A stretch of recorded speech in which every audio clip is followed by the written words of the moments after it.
రెండు తెలుగు రాష్ట్రాలు టీవీలకు హత్తుకుపోయి ఆసక్తిగా వీక్షించిన బాలాపూర్ లడ్డు ప్రసాదం వేలం ముగిసింది. బాలాపూర్ గణనాథుని లడ్డు ప్రసాదాన్ని కులన్ శంకర్ రెడ్డి అనే వ్యక్తి 30,100,000 రూపాయలకు వేలంలో సొంతం చేసుకున్నారు. వినాయకుడి లడ్డు ప్రసాదం దక్కించుకోవడం కోసం అంత ధరను వెచ్చించిన ఈ కులన్ శంకర్ రెడ్డి ఎవరని చర్చ సోషల్ మీడియాలో మొదలైంది.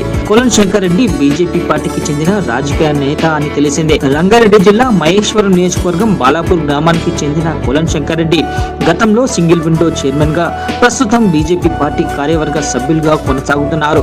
ఇక్కడ మరో ఆసక్తికర విషయం ఏమిటంటే బాలాపూర్ లడ్డు వేలంపాట 30 సంవత్సరాలు పూర్తి చేసుకోవడం, 30 లక్షల రూపాయలకు కొనుగోలు చేయడం, దేశ ప్రధాని నరేంద్ర మోడీ జన్మదినం కావడం, తెలంగాణ రాష్ట్ర విమోచన దినోత్సవం సెప్టెంబర్ 17 కావడం విశేషంగా చెప్పుకోవచ్చు. లడ్డు విజేత కులన్ శంకర్ రెడ్డి ఈ లడ్డును దేశ ప్రధాని నరేంద్ర మోడీకి కానుకగా ఇవ్వనున్నట్లు మీడియా ముఖంగా తెలియపరిచారు.